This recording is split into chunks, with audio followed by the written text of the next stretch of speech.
Selamat berjumpa rekan-rekan mahasiswa. Pada kesempatan ini kita akan mendiskusikan tentang perencanaan dan pengendalian keuangan ya. Jadi hal yang sangat penting ketika kita melakukan atau meningkatkan kemampuan wirausaha ataupun kemampuan pribadi secara material, maka pengetahuan yang penting adalah kesadaran tentang pentingnya keuangan itu untuk berkembang. Ya, tidak menjadi persoalan kita ketika kita melakukan kegiatan apapun itu ya. Kita maksudnya adalah bekerja untuk bisa memenuhi kebutuhan kita plus berkembang gitu ya. Tetapi dengan tidak memiliki pengetahuan perencanaan keuangan, maka bukanlah berkembang yang kita peroleh, tetapi justru kita menjadi kerdil dan tidak memiliki apa-apa. Nah, diharapkan dalam materi ini mahasiswa mampu menjelaskan bahwa kemampuan perencanaan dan pengendalian keuangan dapat mempengaruhi kesuksesan pelaksanaan wirausaha ataupun dapat mempengaruhi profesionalisme dan pengembangan diri saudara-saudara sebagai wirausaha. Perencanaan dan pengendalian keuangan, ada beberapa hal yang harus kita pahami. Yang pertama adalah meluangkan waktu untuk memperbaiki posisi keuangan. Jadi Anda selalu mengadakan evaluasi ya tentang berapa pendapatan kita, di mana pendapatan kita yang bisa kita prediksi untuk berkembang, kemudian di mana pengeluaran-pengeluaran kita yang tidak pernah terkendali ya. Yang padahal dibandingkan dengan teman-teman kita mungkin pendapatan kita lebih besar, tetapi beberapa kurun waktu kita bekerja tidak satu pun bisa mengumpulkan sesuatu yang kira-kira membuat Anda lebih kelihatan berprestise. Nah, itu sehingga kita harus menghilangkan kelemahan-kelemahan yang kita miliki di bidang keuangan, kemudian juga mengembangkan kekuatan dan potensi keuangan ya. Jadi kita akan mencoba minimal membagi menjadi 3 bagian pendapatan kita. Yang pertama pendapatan kita untuk kebutuhan sehari-hari. Yang kedua untuk memenuhi keinginan atau cita-cita yang kita miliki. Yang ketiga adalah untuk bisa berkembang ya. Apakah itu menyekolahkan anak, apakah itu bisa juga membuat usaha kecil-kecilan ya, sehingga dana yang kita miliki ini berkembang. Nah, kemudian belajar dari keberhasilan dan kesalahan masa lampau di bidang keuangan. Hal-hal yang sukses selalu kita akan terus pertajam dan tingkatkan kemampuannya. Kemudian hal-hal yang membuat kita bolong atau kekeliruan di dalam mengelola keuangan, ini kita akan berusaha mencari penyebab dan menutupinya, bahkan meninggalkan hal-hal yang selalu bersifat keliru di bidang keuangan. Nah, yang berikutnya adalah mengatur perkembangan keuangan di masa depan. Nah, ini yang penting. Sebagai lulusan administrasi negara, maka kita harus memiliki perencanaan yang tepat untuk mengendalikan keuangan kita. Nah, sebagai seorang administrator wirausaha, maka perilaku dan memobilisasi sumber daya dan dana serta mentransformasikannya menjadi output dan memasarkannya secara efisien. Jadi, apa yang kita miliki ini sebagai entrepreneur adalah bagaimana berupaya supaya apa yang kita miliki ini berkembang gitu ya, berkembang, kemudian tentu akan diikuti oleh kegiatan-kegiatan yang bersifat manajerial untuk melakukan setiap tindakan itu menjadi lebih efektif dan efisien. Selanjutnya dari modal dan material yang kita miliki, kita harus berusaha mencari cara-cara terbaik ya dari sebelumnya atau inovasi ya, sehingga nanti kita bisa menciptakan inovasi-inovasi di bidang tata kelola keuangan, di bidang tata kelola pekerjaan maupun di bidang manajerial material lainnya, tata kelola di bidang sumber daya manusianya, kemudian juga yang pada akhirnya adalah bagaimana kita merencanakan atau marketing planning ya. Jadi merencanakan peta atau mensimulasikan peta marketing yang kita miliki. Nah, kita bisa melihat ciri-ciri orang yang memiliki kemampuan tangguh di bidang wirausaha ya. Yang pertama adalah berpikir dan bertindak strategis. Jadi dia selalu memiliki pemikiran dan bertindak sesuai dengan perencanaan-perencanaan yang strategik ya. Kemudian adaptif terhadap perubahan dalam berusaha mencari peluang keuntungan. Jadi bersifat fleksibel, inovasi ya. Perubahan-perubahan terus dilakukan, evaluasi terhadap keberhasilan maupun juga kekurangan yang dimiliki untuk meraih peluang-peluang yang lebih baik di masa depan. Selalu berusaha untuk mendapatkan keuntungan melalui berbagai keunggulan. Berusaha mengenal dan mengendalikan kekuatan dan kelemahan perusahaan. Jadi apa yang menjadi kekuatannya itu diusahakan diekspos, ditampilkan pada karyawan supaya ini diperkuat, dipertajam ya. Kemudian juga diperkenalkan pada orang produk-produk kita, unggulan mana dan seterusnya. Kelemahan-kelemahannya kita perbaiki ya. Kita ajak karyawan berunding untuk memperbaiki bagaimana kelemahan-kelemahan ini bisa dikendalikan. Nah, kemudian meningkatkan kemampuan dengan sistem pengendalian intern. Jadi kita harus juga memiliki sistem manajemen yang andal. Misalnya kalau di bidang keuangan kita pakai aplikasi yang mudah dikerjakan oleh semua orang, bisa diperiksa dengan cepat.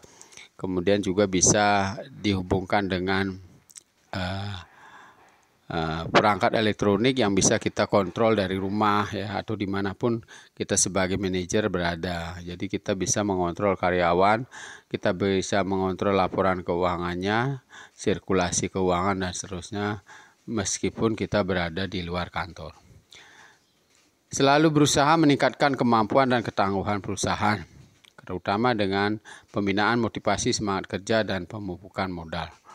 Ini juga sangat penting, jadi ada kalanya titik-titik jenuh dimiliki oleh SDM kita, maka setiap orang harus bisa memotivasi diri, setiap orang harus bisa membantu orang lain untuk memotivasinya dan selalu bekerja dengan agresif, adaptif dan penuh dengan perhitungan-perhitungan yang matang.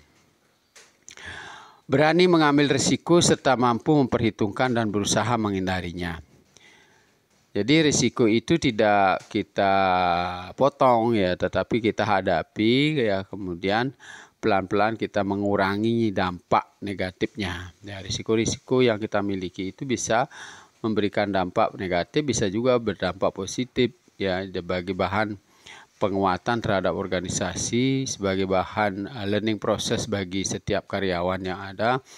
Karena ini adalah semakin sering mendapatkan PR atau persoalan yang dihadapi, maka dia akan semakin dewasa di dalam meningkatkan profesionalisme di dalam bekerja.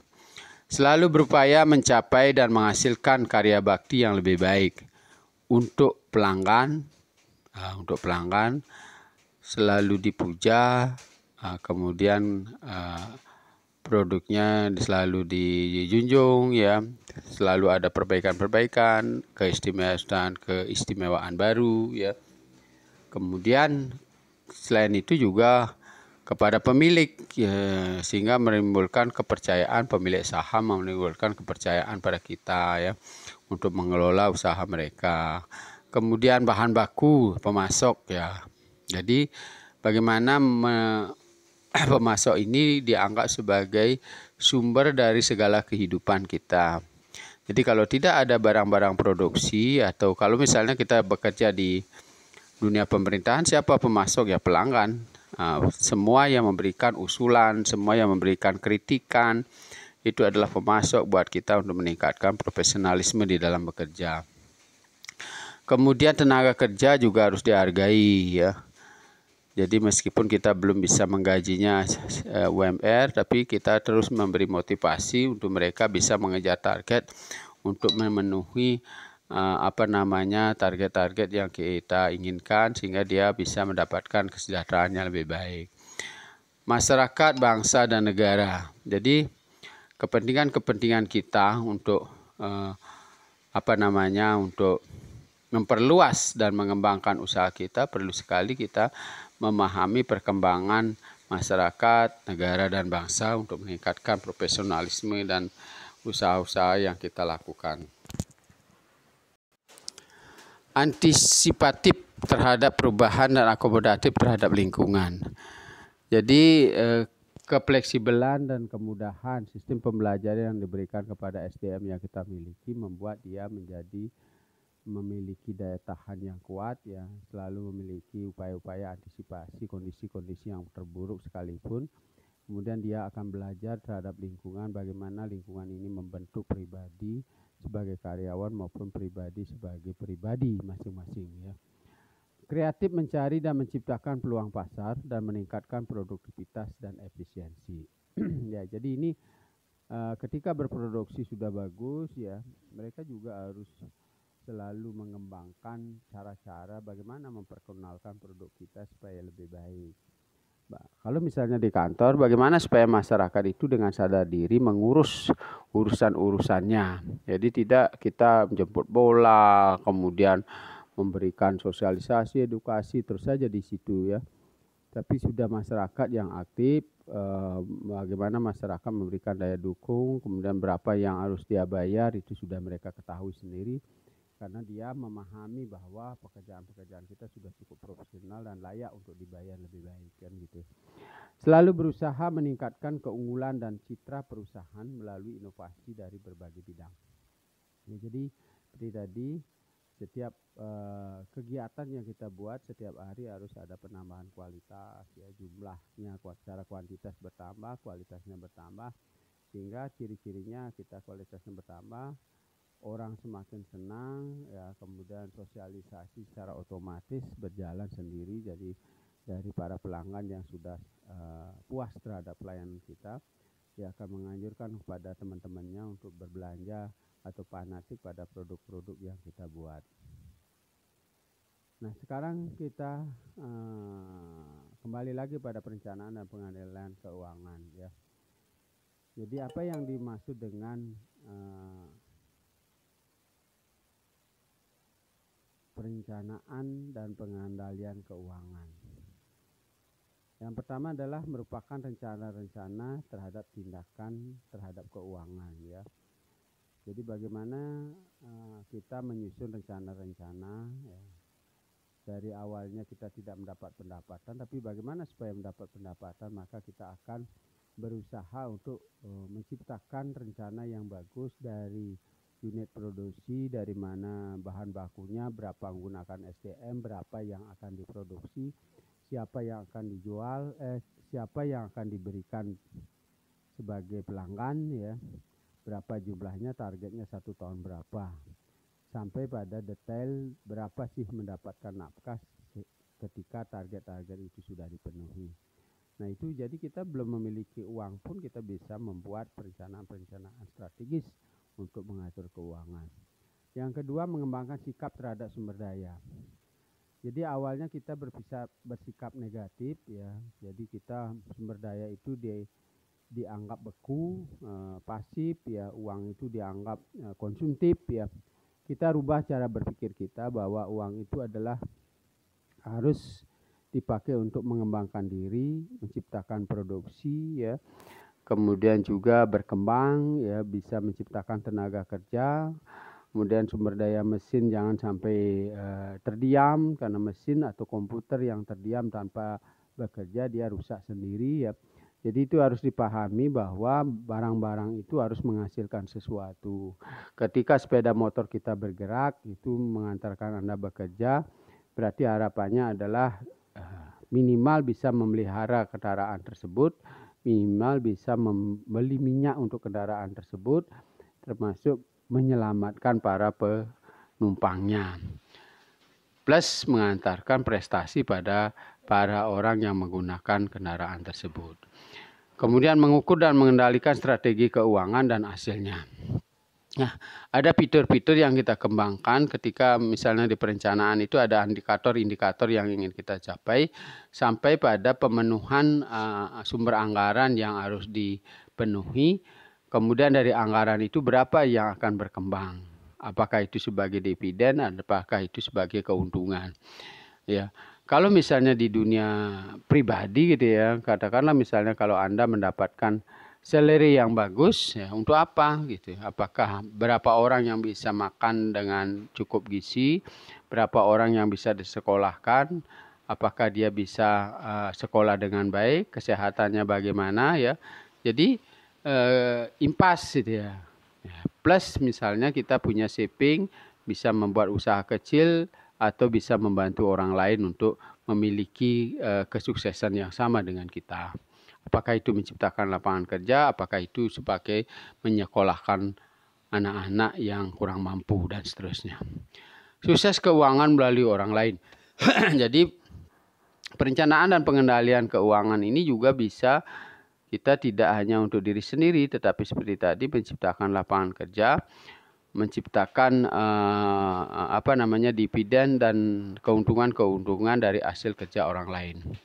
Jadi uang kita tidak lagi pasif tapi sudah bersifat aktif ya. Jadi bekerja dengan uang kita ya.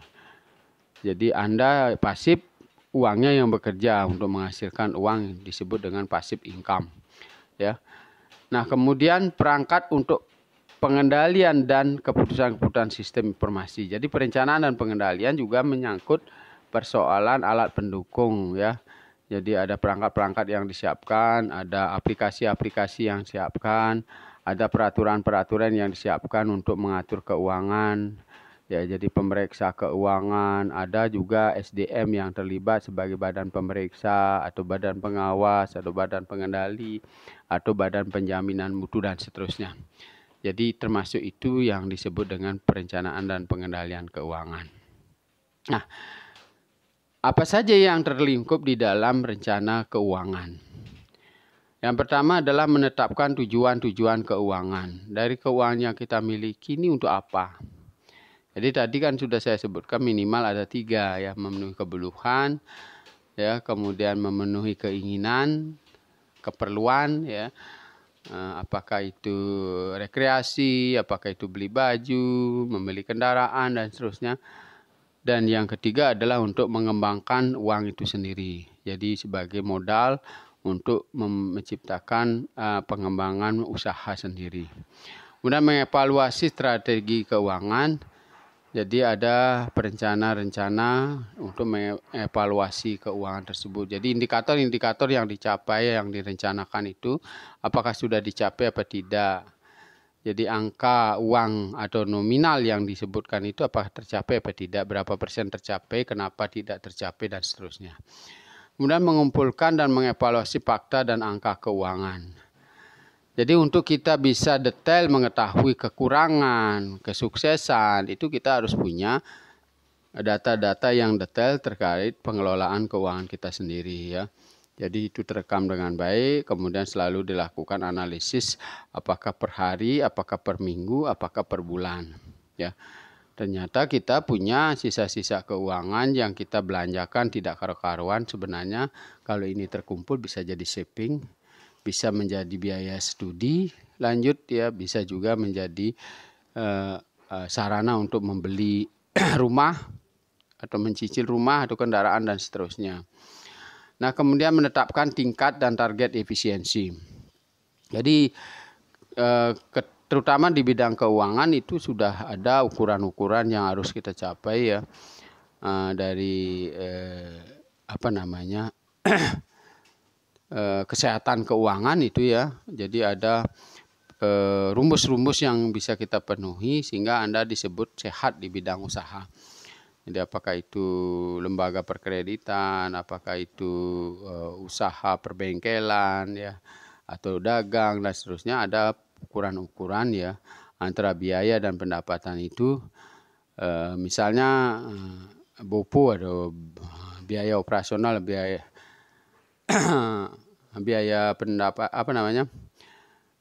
pendapatan dibandingkan dengan biaya operasional itu maksimal 80% itu misalnya. Jadi tidak boleh lewat dari 80%. Jadi ada spare 20% itu sebagai keuntungan buat kita, itu berarti kita sudah dianggap sehat. Kalau lebih turun lagi misalnya 60% lebih sehat lagi gitu ya. Jadi ada ukuran-ukuran, salah satunya adalah BOPU misalnya. Ada likuiditas nanti kalau kita simpan pinjam ya. Jadi ada bagaimana batas-batas dan target efisiensi yang ingin kita capai. Mengembangkan sebuah rencana keuangan secara menyeluruh. Jadi kita detailnya punya, kemudian nanti target capaiannya apakah juga kita miliki ya untuk kita kembangkan. Selanjutnya adalah menganalisis ya, rencana dengan membandingkannya dengan prestasi standar yang sudah ditetapkan.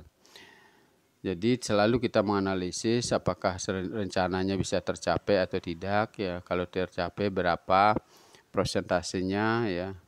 Apakah melebihi dari target yang kita rencanakan dan seterusnya. Ya. Kemudian memeriksa kebenaran rencana menyeluruh ya. Jadi ini juga ada tim yang memeriksanya nanti.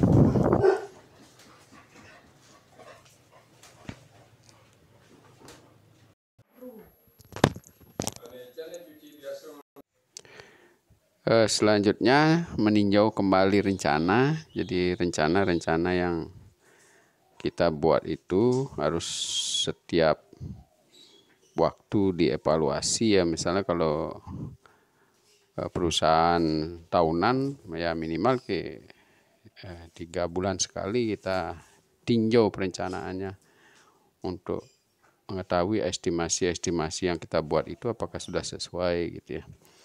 Karena nanti estimasi itu akan berpengaruh pada pengeluaran di bulan berikutnya, di bulan keempat ya. Jadi kalau kita merencanakan pendapatan operasional berapa, kemudian nanti di situ terinclude dengan rencana gaji karyawan berapa gitu. Sehingga kita minimal 3 bulan sekali dievaluasi rencana kita secara keseluruhan. Tetapi target-targetnya kan kita sudah koreksi setiap bulan gitu ya. Kita mencapai berapa gitu. Sehingga kita nanti di triwulan pertama itu kita sudah bisa menentukan apakah capaian-capaian yang kita rencanakan itu sudah terpenuhi gitu ya. Kemudian menggunakan rencana sebagai kekuatan motivasi. Jadi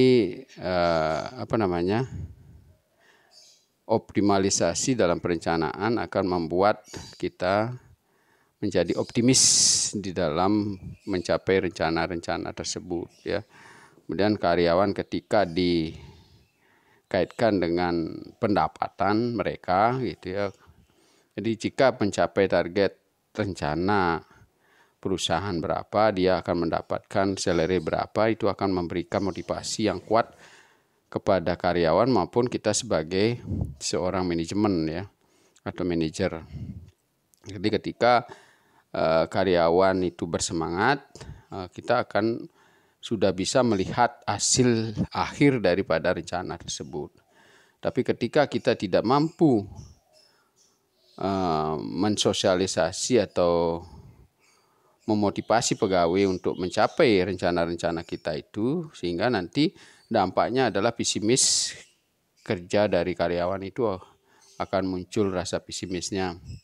Itu juga akan mendorong kita menjadi lemah motivasinya sebagai seorang manajemen. Kemudian berikutnya adalah memastikan bahwa proses perencanaan diikuti oleh pengendalian yang memadai. Jadi fitur-fitur untuk mengawasi perencanaan itu juga kita sediakan supaya bisa dipastikan setiap kegiatan kita sesuai dengan rencana. Jadi ada orang-orang yang memantau target-target yang kita capai, cara kerja pegawai, ya, kemudian disiplin pegawai, ya, kemudian juga target-target sasaran di bidang perencanaan keuangan itu bisa terpenuhi. Lalu berikutnya yang tidak kalah pentingnya adalah mengembangkan sikap terhadap sumber daya. Jadi sejak awal kita dalam menyusun perencanaan kita sudah mengidentifikasi sumber daya yang kita miliki. Baik itu dari sumber daya manusianya, kemudian juga sumber daya materialnya ya. Kemudian kalau sumber daya manusianya kita miliki keahlian berapa ya. Apa saja keahlian dari karyawan ya, siapa yang menguasai bidang produksi, siapa yang menguasai bidang pemasaran ya, kemudian siapa yang cocok ditaruh di bidang keuangan ya. Kemudian siapa yang harus tepat untuk sebagai bidang perencanaan dan seterusnya. Jadi sejak awal kita sudah the right man on the right job. Jadi apa keahlian mereka, disitulah kita tempatkan mereka.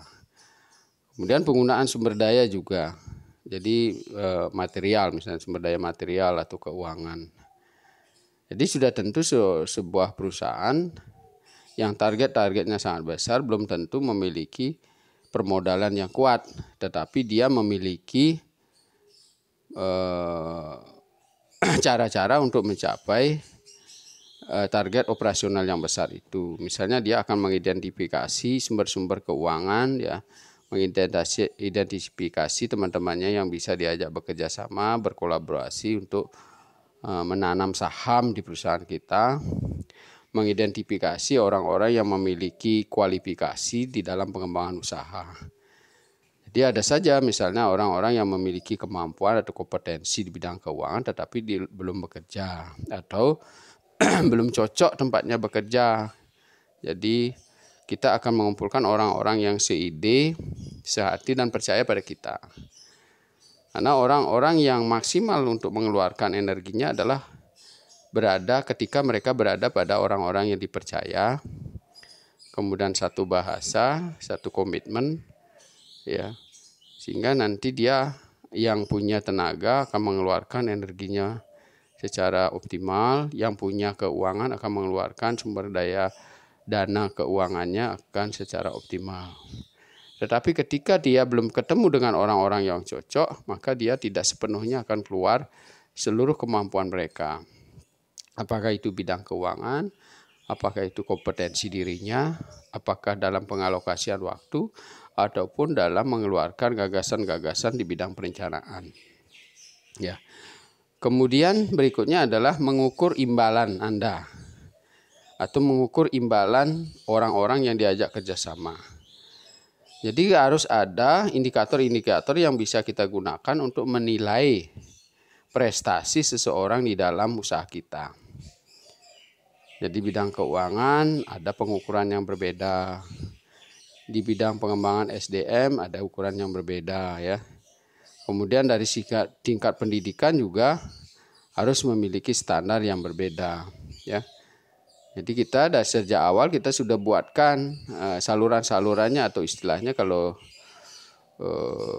pembagian air itu ada apa istilahnya tuh, penyaluran yang sesuai dengan bidang-bidang masing-masing. Sehingga nanti ketika kecil kita sudah menyusunnya sedemikian rupa, ketika besar tidak menjadi konflik dan memang sudah sewajarnya sesuai dengan kompetensi dan capaian dari masing-masing individu, sesuai dengan keahliannya, sesuai dengan pengetahuannya, sesuai dengan curahan energi yang mereka keluarkan. Apakah itu dalam bentuk dana sebagai pemegang saham, apakah itu dalam bentuk ide-ide yang brilian yang bisa dikembangkan, ya bisa saja dia tidak punya modal, tapi ketika dia mengeluarkan ide-ide digunakan oleh perusahaan, membuat perusahaan maju, dialah yang fantastis untuk sebagai perencana gitu ya. Sehingga nilainya juga cukup besar untuk diberikan salary buat mereka. Nah, kemudian pemilik modal, jadi mereka juga tidak kalah pentingnya. Semakin besar dia kontribusinya dalam bidang modal, tentu di pembagian dividennya dia juga lebih besar. Nah ini karena curahan aktivitas keuangannya itu lebih besar daripada yang lain gitu ya, sebagai passive income bagi mereka yang sudah berkontribusi di bidang keuangan. Kemudian pengendalian faktor-faktor keuangan. Jadi kita akan menggunakan fitur-fitur tata kelola keuangan. Apakah kita menggunakan nanti indikator-indikator yang digunakan oleh perbankan atau UMKM atau bagi hasil ya seperti bank syariah itu kan. Nanti itu memang ukuran-ukuran yang kita gunakan berbeda-beda ya. Tingkat kesehatannya juga diukur secara berbeda-beda. Jadi sesuaikan dengan tata kelola keuangan dari masing-masing ya.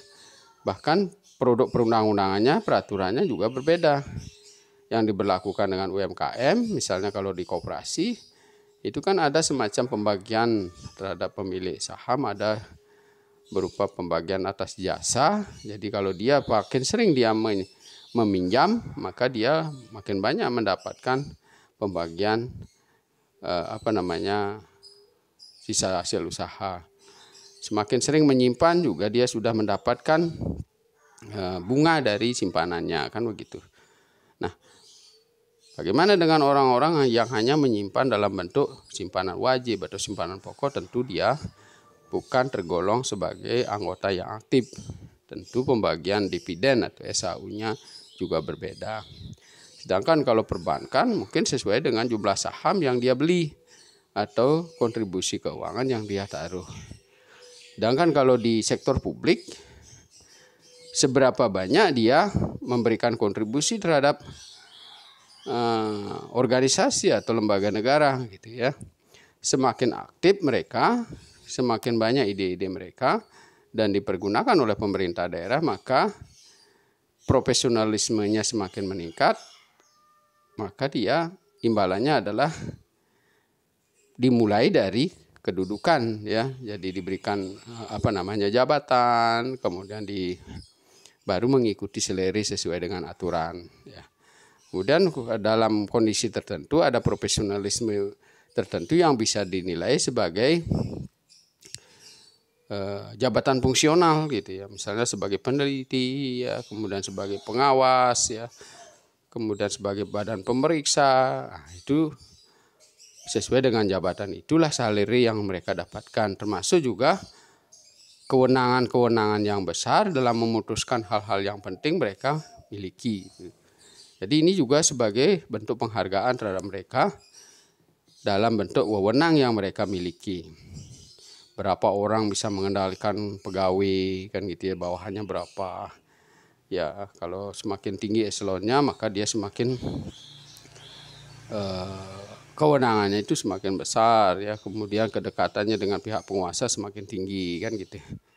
Jadi disitulah bentuk penghargaan terhadap mereka selain dalam bentuk salary. Nah, ini adalah bentuk-bentuk motivasi yang akan didapat bagi orang-orang yang memiliki kemampuan atau kompetensi yang terus meningkat. Nah, kemudian terkait dengan keuangan, bagaimana cara pandang kita terhadap keuangan? Apakah kita berpikir konsumtif, produktif, atau dalam bentuk lain ya. Jadi ada orang yang memandang keuangan itu adalah sosial. Jadi dia tidak akan berpikir bahwa uang itu harus berkembang, tetapi dia berpikir bahwa dengan uang itu dia akan bersosialisasi, banyak teman ya. Imbalannya dan penghargaannya adalah kehormatan di masyarakat. Nilainya cukup besar, biayanya cukup besar itu.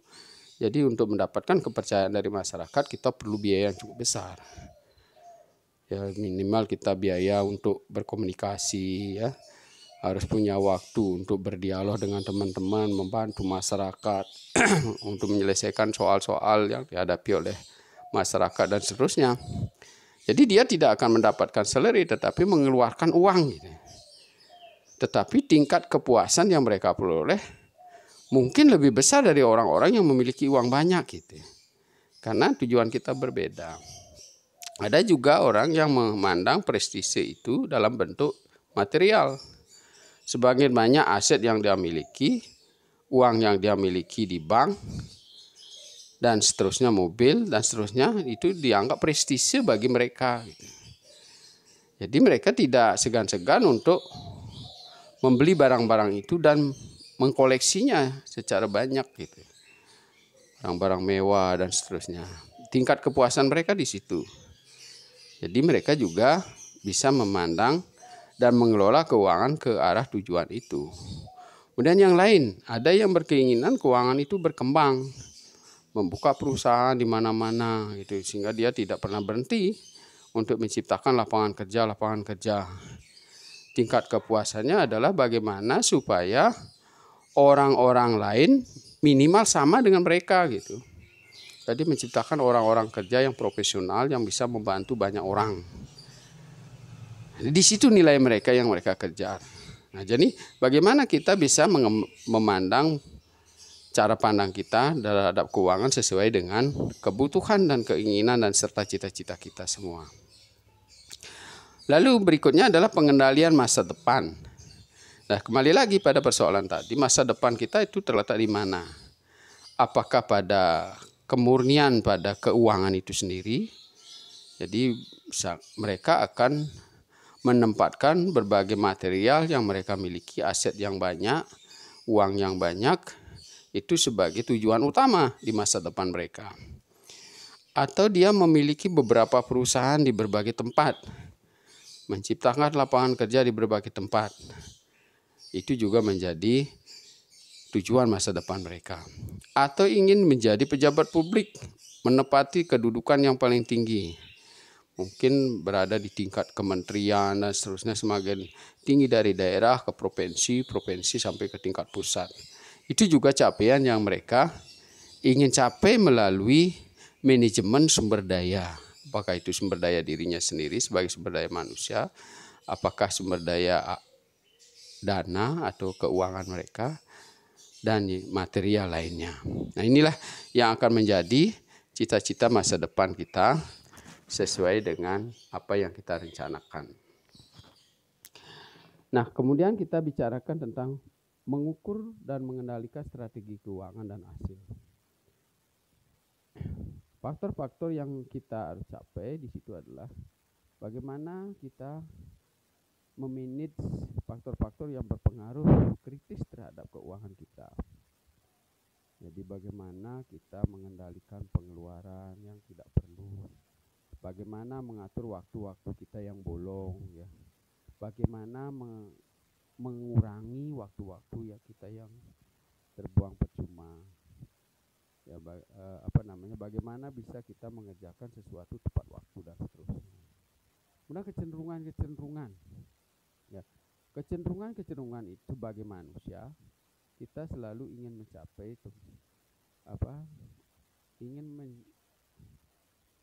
memperoleh sesuatu dengan cara yang lebih mudah, yang lebih enak, yang tidak memusingkan kepala. Jadi kecenderungan kita akan seperti itu gitu. Tapi tidak diikuti dengan kecermatan dalam mengatur dan memanage semua pekerjaan gitu.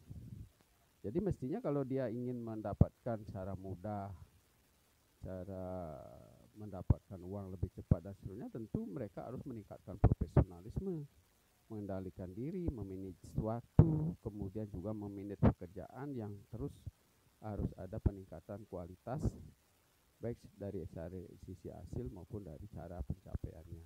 Jadi teknik-tekniknya, latihan-latihannya, keterampilannya ditingkatkan, kompetensinya perlu ditingkatkan dan seterusnya. Berikutnya penghasilan atau laba. Jadi bagaimana sekarang capaian-capaian yang ingin dikendalikan. Jadi kadang-kadang kita melihat ekonomi kita itu berubah-ubah ya. Jadi kadang-kadang penghasilan kita meningkat secara tajam tahun ini, tahun berikutnya karena COVID menurun secara tajam. Nah, ketika mendapatkan laba secara tajam meningkat, kita bisa mengaturnya supaya nanti tidak terlalu jomplang dalam manajemen gitu. Jadi kita sisihkan dalam bentuk simpanan kan begitu. Jadi jangan semuanya dibagi kepada pemegang saham. Jaga-jaga untuk suatu saat turun di tahun berikutnya menjadi lemah. Nah, ini akan bisa menjadi modal penguat di saat-saat kita paceklik. Nah, ini sehingga nanti konsistensi dan keajegan dari usaha kita menjadi meningkat. Sama dengan mengatur keuangan pribadi, ketika kita mendapatkan penghasilan lebih, jangan buru-buru terpoya-poya untuk dibelanjakan kan. Simpan sebagai penguatan pada saat kita ini mengalami krisis di bidang keuangan maupun permodalan. Jadi bisa juga ditanamkan pada saham perusahaan-perusahaan lain ya. Bisa juga ditabung di bank sebagai investasi yang bisa digunakan oleh orang lain untuk menjadi modal produksi bagi perusahaan-perusahaan lain yang dikelola oleh bank tertentu dan seterusnya. Nah, ini perlu kita cermati. Kemudian adakanlah berbagai pertemuan-pertemuan untuk mengambil tindakan ya. Jadi kita bisa perlu mengadakan rapat rutin, rapat evaluasi secara berjenjang gitu ya. Sehingga nanti kita secepatnya kalau ada masalah-masalah itu bisa tertangani, secepatnya juga kalau ada peluang-peluang itu kita ambil. Jadi ini terseringlah kita melakukan semacam rapat koordinasi kalau di pemerintah daerah ataupun di pelayanan publik, atau kalau di dunia swasta itu mungkin rapat dewan direksi ya, rapat manajemen ya. Kemudian pemberian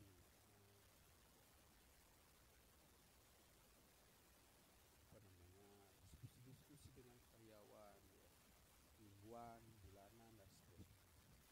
Sehingga kita kalau ada hal-hal yang kurang baik cepat ditangani, kalau ada peluang-peluang cepat kita ambil tindakan-tindakan, karena peluang itu tidak selamanya ada itu ya.